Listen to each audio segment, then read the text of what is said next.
গত ২৩শে ডিসেম্বর আমাদের প্রোগ্রাম ছিল কালনা বইমেলাতে। তো কালনা বইমেলাতে যাওয়ার জন্য আমি আমার বাড়ি বারাসাত থেকে বের হলাম দুপুর 12:30টায়। দুপুর 12:30টায় গাড়ি ছাড়লো।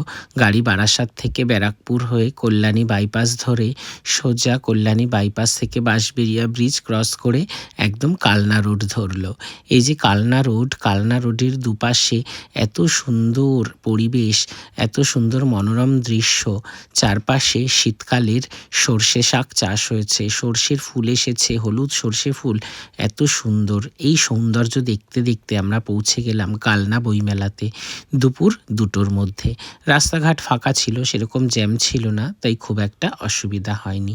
এখানে গিয়ে দেখলাম সবার প্রথমে কালনা বইমেলার গেটে আমাদের নাম লেখা নাটরাজন কালাবেদী, শ্রী তনয় হালদার ও ছাত্রী কৃষ্ণা সাহা। তো প্রথমে ঢুকতেই এত সুন্দর একটা গেটে আমার নাম দেখে তো আমার মনটা ভীষণভাবে ভরে গেল আনন্দে। কি আর বলবো। যাই এবারে ভিতরে ঢুকে দেখি মেলার ভেতরে কি ব্যবস্থা। মেলার ভেতরে আমরা একদম গাড়ি নিয়ে চলে গেলাম। একটা সাইডে গাড়িটাকে আমরা দাঁড় করালাম। গাড়িটা দাঁড় করিয়ে আমার ছাত্রীর মায়েরা সবাই আমরা গাড়ি থেকে নেমে পড়লাম। গাড়ি থেকে নামার পর আমাদের একটা রুম দিয়েছিল, সেই রুমটাতে আমরা আমাদের লাগেজপত্র রেখে বেরিয়ে পড়লাম একটু বইমেলাটা ঘুরে দেখব তাই। দুপুর 12টা থেকে নাকি এখানে বইমেলা বসে যায়। খুব সুন্দর সুন্দর আমাদের কলকাতার বিভিন্ন প্রকাশনী এখানে বইয়ের দোকান দিয়েছে। খুব সুন্দর সুন্দর বই, এত ভালো ভালো বইগুলো দেখে কিন্তু ভীষণ মন ভরে গেছে। আর এপাশে এসে দেখি একটা ছোট্ট মতো পুষ্প প্রদর্শনীর জন্য একটা ফুলের বাগান, আর সেখানে বিভিন্ন রকম ফলেরও গাছ রয়েছে। আর এপাশে একটা সুন্দর জুয়েলারি ব্যাগ সব কিছুর দোকান দেখতে পেলাম। আর এই দোকানটায় এত সুন্দর সুন্দর জুয়েলারি রয়েছে, এত সুন্দর সুন্দর ব্যাগ রয়েছে, অনেক কিছু কেনাকাটা করেছি। কেনাকাটা করে একটু খিদে পেয়ে গেছিল, তাই চলে এসেছি আমরা কিন্তু ফুচকার দোকানে।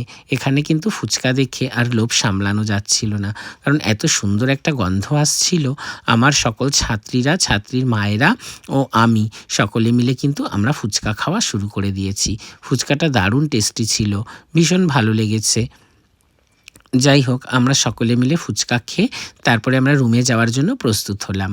রুমে যাওয়ার পথে একটু স্টেজটা দেখতে এলাম। স্টেজটা তো অনেক বড়, একদম গড়ের মাঠের মতন বড়, আর খুব সুন্দর করে আলো দিয়ে সাজানো হয়েছে। এই আলোগুলো যখন রাত্রে আমাদের অনুষ্ঠানের সময় জ্বলবে তখন যে কি ভালো লাগবে। যাই হোক, ঘরে এসে আমার যুদ্ধ শুরু হলো। 18 জনকে সাজালাম, একা হাতে মেকআপ করালাম। 18 জনকে মেকআপ করানোর পরে নিজে মেকআপ করতে বসলাম। আমার একটা ছোট্ট অংশ ছিল, আমি চণ্ডালিকাতে আনন্দ হয়েছি। আর এই যে আমার ছাত্রী কৃষ্ণা